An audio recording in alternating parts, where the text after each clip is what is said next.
ஐயோ, அமைச்சர் விழ போறாரு. தடுக்கி விழுந்த அமைச்சரை தாங்கி பிடித்த ஆட்சியர்.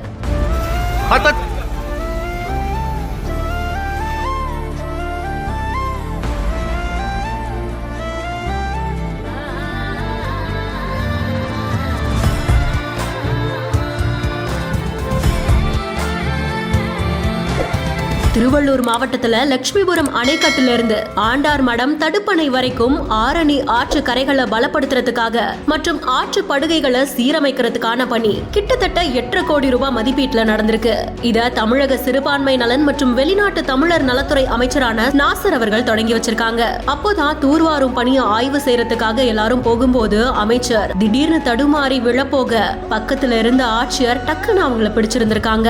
இதனால அந்த இடத்துல பரபரப்பும் எழுந்திருக்கு. இந்த செய்தி பத்தின உங்களுடைய கருத்துக்களை கமெண்ட் செக்ஷன்ல சொல்லுங்க. மேலும் செய்திகளுக்கு பிஹைண்ட் இட்ஸை ஃபாலோ பண்ணிக்கோங்க.